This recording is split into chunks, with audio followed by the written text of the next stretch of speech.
Hi, I'm Dave Barry, and today I'm here with David Ross from Wayland, Sydney, and we'll be covering what he feels are the top 3 tips to set yourself up for financial prosperity.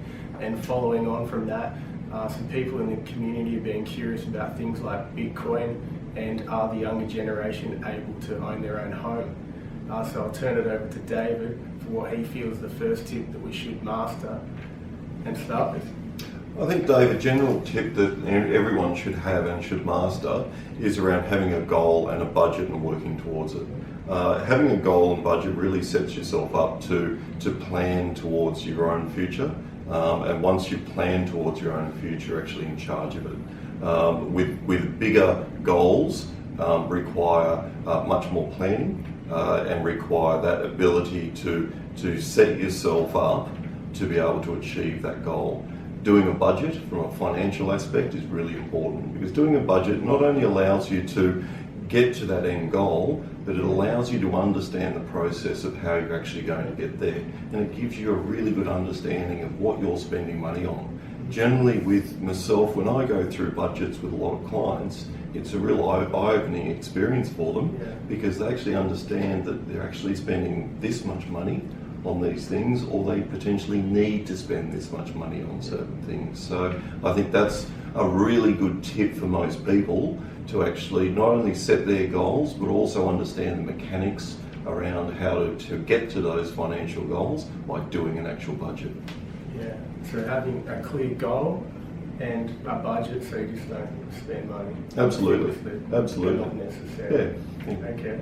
And you are aware of the actions that you need to take towards that important goal. Correct. Okay. Correct. So what do you feel the second tip would be?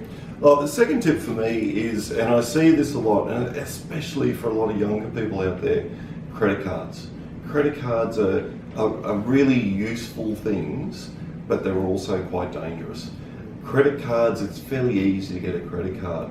What people don't understand with credit cards is that you can pay up to 20% interest on a credit card. Yeah. And the thing with, as we were just talking about with doing a budget and setting goals, credit cards are okay, but you have to pay it off every single month to avoid that interest and all those extra costs. The other thing I'm very wary of with credit cards is more around people understanding that if you don't pay it off, the credit card company, you get a bad credit rating. Okay, and in the future, if you want to go and buy a house, and I'd hope everyone would want to do that, or go for some sort of business loan or something like that, your credit score becomes very important. And for mistakes that people make in their past over something as small as a credit card debt, can actually have a real impact on them for the rest of their lives, potentially. Yeah. So you don't want to always be owing people money. No. You want to be in control of your own destiny, and you don't want to be in a position that you're having to repay credit cards over many years and basically pay, as I said, up to 20% interest. It's an awful lot of money that you're paying across that you could be using for something that's a much better use. Yeah, well, you're borrowing money on a depreciative asset. Absolutely. Okay. Absolutely. All right, I understand. So we don't want our debt exceeding our income. Definitely not. Okay. Definitely not. Learn to live below the means. Yeah. All right, so what about the third tip that we need to master? Look, for me, it's a general thing. I've been very fortunate that I've found a job and a profession that I'm really passionate about and I really love. And what I generally find, and I've seen it with my experience with all of my clients, the really successful clients are ones that have found a career or a job that they are really loving. They get out of bed and they look forward to going to work. And for me, I'm the same. I really love coming into the office every day. And what everyone should have is that sort of job or that sort of career that they really enjoy. Because generally, with people with success that have been very successful in their careers, they're successful because of a couple of reasons. They work really hard at it and they love what they're doing. So when you love what you're doing, working really hard at it it's not an issue. Yeah. It doesn't feel like work. Yeah. You're just doing It's something. fun. You're doing something that you enjoy. And when that happens, Yeah. when you're doing something you enjoy, you'll work harder at it, Mm. and the success will follow. And when success follows, success is not generally about money. Yeah. Success can be in a range of different things, Yeah.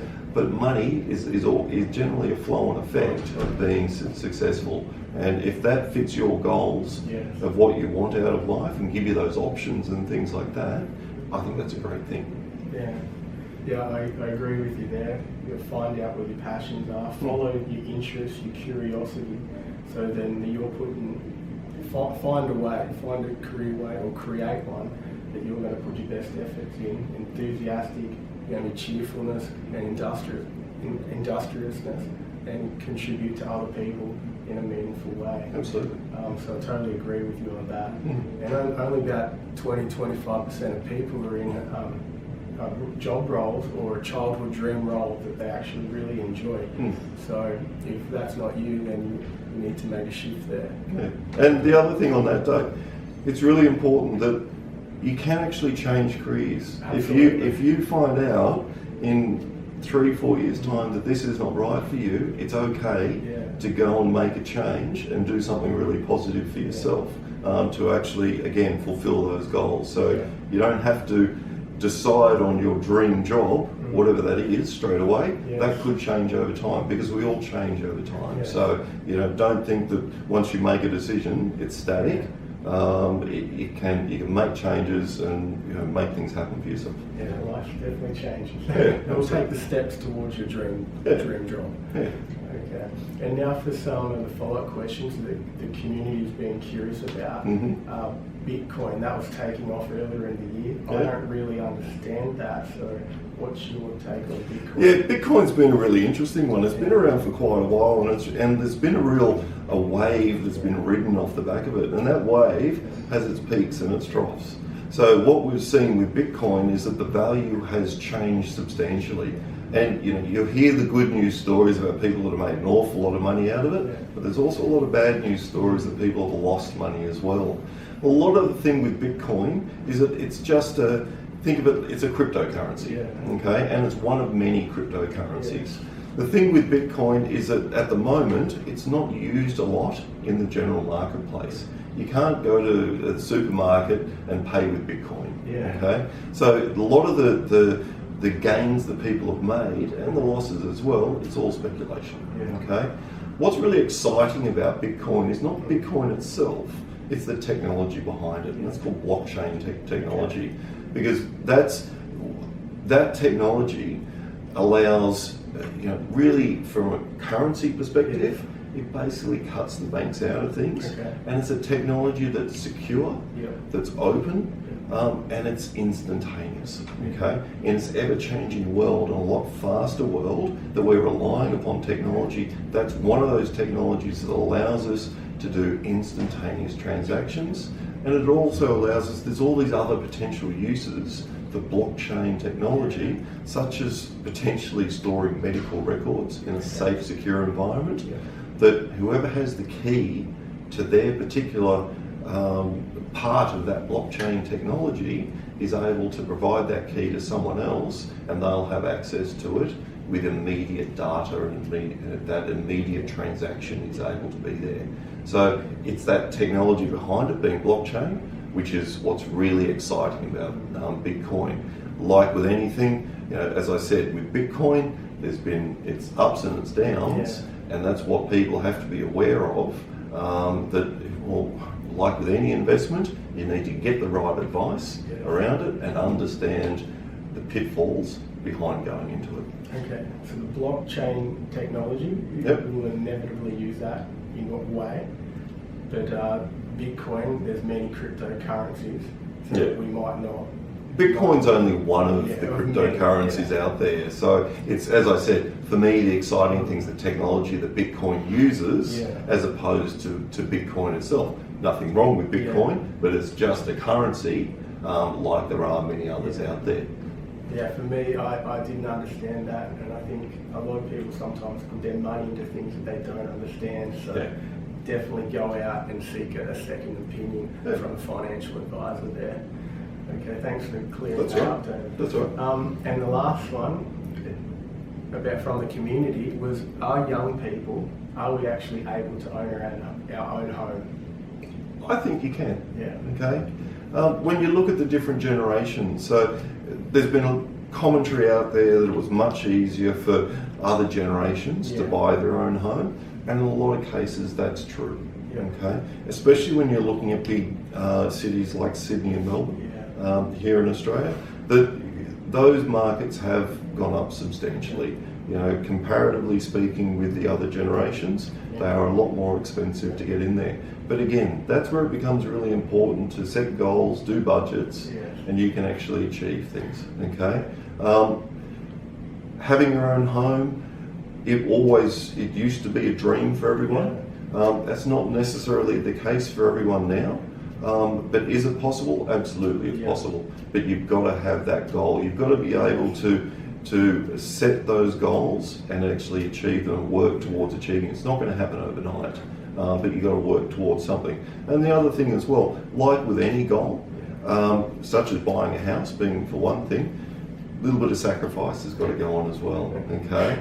So when you're actually saving, it does mean that you've got to forego maybe going out to restaurants as much, or cutting down the sort of restaurants you go to, or bars, whatever it is, and be able to put that money aside, save it, maybe potentially invest it in something else if you get the right advice around it, to be able to save up for that deposit and buy that house eventually. So there's a whole lot of things that need to be done, but it's not impossible. I don't think it's impossible at all. I believe it's definitely possible.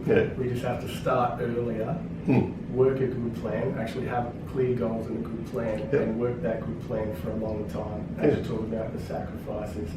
And over time, you're going to develop better skills, so constantly upskilling, develop better habits, and you've got to be honest with yourself, what you're doing well.